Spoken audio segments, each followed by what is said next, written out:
Earlier I said one of the smartest decisions we've made was bringing Sandra on board. There's another smart decision we made. We made a few smart decisions. The other one was to recruit and persuade my good friend Luis Herrera.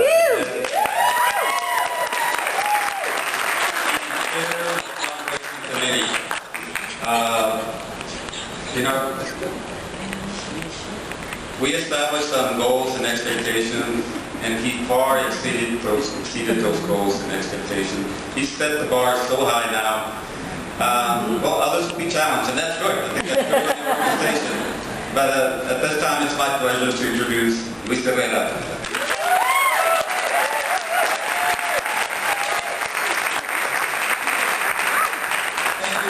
Friend Ramiro, and Maria, thank you for those inspiring words. It's a hard act to follow, but let me just say that I'm absolutely honored and thrilled to be up here, and I hope you noticed that we all like ribbons. Actually, I think there's a little bit of ribbon envy out there. I have to tell you that Camila wanted an orange one to match her outfit. I told her that she needed to ante up a little bit more. But anyway, I want to, first of all, thank you for pursuing me to do this. I was, in fact, very reluctant to take this on because obviously, you know, there's a lot of stuff going on. The economy is a little challenging right now. And I wasn't sure that we would deliver on a promise. But I'm here to say that thanks to the amazing team that I had working with me, from Ramiro, Lando, and Sandra, Camila, and Luis Chaparro, it was inspiring. And I have to tell you that it was one of those journeys of growth that as I look back on it, I think I can do consulting now as a development officer. Anyway, but the other important thing is that folks really rose to the occasion, beginning with our corporate sponsors and friends. You know, all it took was a phone call or a letter for folks to really deliver.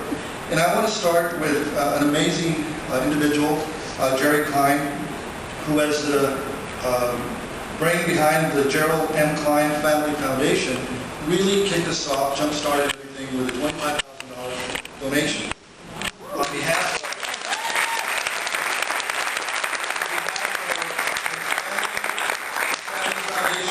Innovative Interfaces and Sky River. You see the banners that we have, so they are indeed our title sponsors.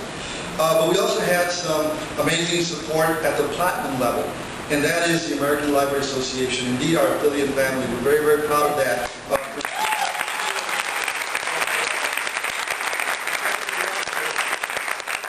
And past President Camila Alina, our dear friend, our immediate past President Roberto Stevens, and our current President Molly Raphael. Thank you all.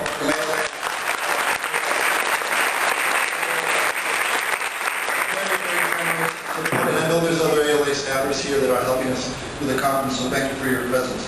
At the bronze level, and I hear some folks saying, we're bronze today, but we'll be title sponsors of platinum tomorrow. So we'll hold you on that. But our dear friends at Library Journal, Ian Singer and Francine Falcoff, were very generous, and we also have Mike Kelly here from Library Journal, so thank you for joining us today.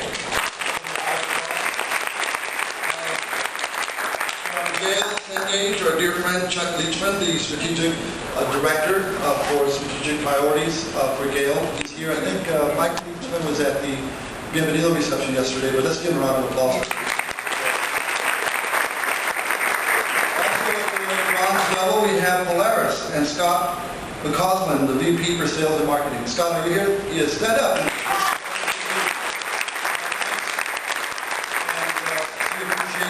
And last but not least, Baker and Taylor for their support at the bronze level. Let's give him. We have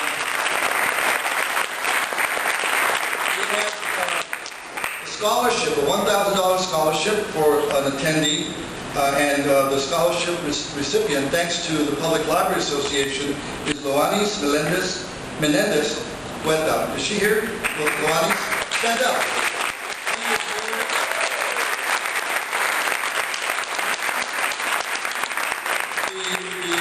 Participants wrote an essay on why they felt it was important to be here. Hers is very compelling, so we're delighted to have you here as a scholarship recipient on behalf of PLI.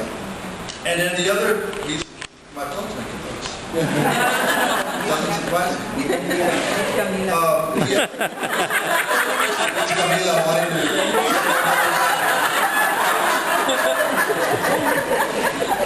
And then, the other thing, Ramiro talked a little bit about engaging the past presidents and that leadership, and it's really, really amazing to had a colleague, past president Luis Chaparro, that really was very persevering, persistent in getting folks from the past to say, ante up some dollars for this.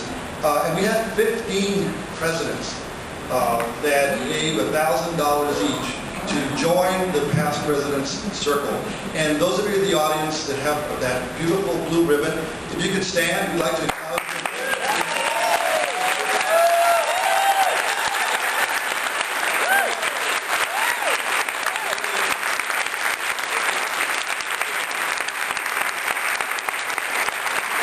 That shows not only just your, sacrifice, but your willingness to commit and demonstrate leadership on the funding side. Because I know you've given so much, your heart and soul to the association, but to also put your money where your mouth is really, really important. But the thing I'm most proud of is that I put the call out to the general membership and said, you need to own the conference.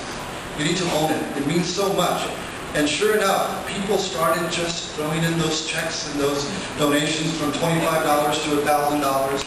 We had over 100 members literally contribute to this organization. I am so proud of that because this is your conference, and you have spoken by saying that we believe in the importance of giving, we believe in the association, and how important it is to contribute to not only the future solvency, because we're a strong association, but to also think about future scholarships, think about future initiatives and conferences, and that's what your donations are all about. Also 17 chapters, folks, 17 chapters all did whatever it took to contribute. And I want to do a shout out to the Tucson chapter for leading the way at that movement.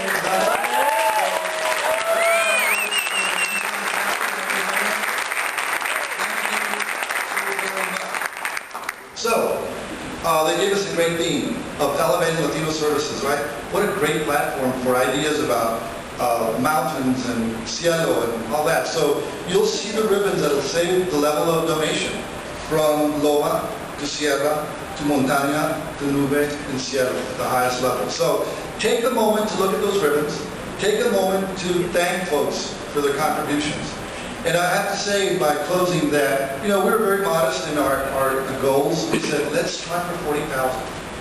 And then we said, let's try for 50. And as it kept coming in, I said, let's do a stretch goal. So I'm proud to say that as of today, we are at $77,000 in total.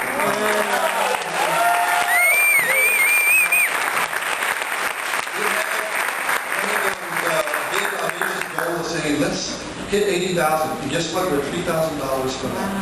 And my request to you is that it's not over. So there are ribbons to be had, and all we do is see Sandra or anybody in the committee give us your check. We will give you a ribbon, and let's try to reach $80,000 by the time the conference is over. How's that for a check?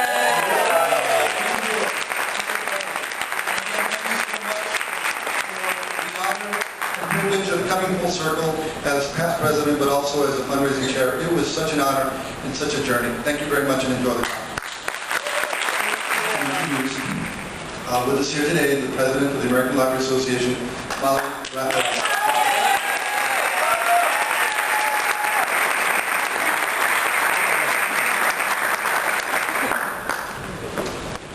I'm one of those ones that he really arm-twisted really hard. And he pretty much made it sound as if you wouldn't come close to making your goal. So, and I had a wonderful event in my suite in New Orleans, a fundraiser for Reforma, and that was wonderful. I got to meet many people that I didn't know, but I'm just thrilled to hear that report. Congratulations on being able to do that. So first of all, buenos días. Buenos días. That's not sound total Spanish. I remember from 9th grade, so I apologize for that. But I'm really happy to be here and bring greetings to all of you on behalf of the 61,000 members and the staff of the wonderful staff of the American Library Association. And also to congratulate you on 40 years. You know, a lot of organizations come into existence and then they sputter for a while and they kind of disappear. But Reforma is very clearly an organization that is here to stay, and your work is so important. It was important when it was started 40 years ago. But when you look at what's happened to the population in the United States and what we see in the projections for the future, your work is even more important in the future. And I think that you will just continue to grow and thrive and do better and better as more and more people say, I can learn from this organization, I can improve the services in my community to Latino and Spanish-speaking populations. So thank you for the work you do. I was really inspired by your remarks, Maria, also. And I listened to the numbers and some other things, and it just brought home to me how important this work is that you're doing. I want to talk just very briefly about my two presidential initiatives because I think they really relate to Reforma's work. The first one is in the area of advocacy, and we all know how important advocacy is these days especially. It really builds on the work of ALA past presidents, and particularly on the work of Camilla and her frontline advocacy. And just to put it in a little pitch, we're doing a program at 2:15 today. So I hope you'll get a chance to come to it. What I'm working on is something called Empowering Voices, and Patty Wong, who's here and a life member, I think, one of the co-chairs of this initiative along with Dr. Barbara Strickling. And the two of them have been really working hard with a much larger team to look at how we really engage communities and listen to our communities and then empower them to speak out for libraries and how important that is in having an impact in how libraries are seen in our communities. And we're really looking at doing this across all types of libraries, public libraries, school libraries, academic libraries, and libraries that serve special needs within our communities. So that's one area. The second area is in diversity, another priority area of the American Library Association. And what we're really looking to do in the diversity area, I'm calling this one Empowering Diverse Voices. This is a more internally focused within our profession and within the people that we're recruiting into the profession through the Spectrum Scholars Program and many other ways as we're working to have a more diverse workforce. What we're really trying to do is make sure we develop and coordinate the leadership development opportunities we have within this profession so that the leaders of tomorrow reflect the populations that we're serving today and the workforce that we hope we will see grow to be much more diverse within the library profession. This is an area, obviously, that we're working very closely with Reforma and the ethnic affiliates in, as we are with the advocacy initiative. So stay tuned for that, and I hope that it will be something that many of you who are relatively new and excited professionals and other library workers who are here and get energized by this conference will benefit from as we go forward. So I just want to say congratulations again. Here's to another 40 years. I won't be here probably saying that in 40 years from now. But I know you will not only exist, but you'll be really thriving.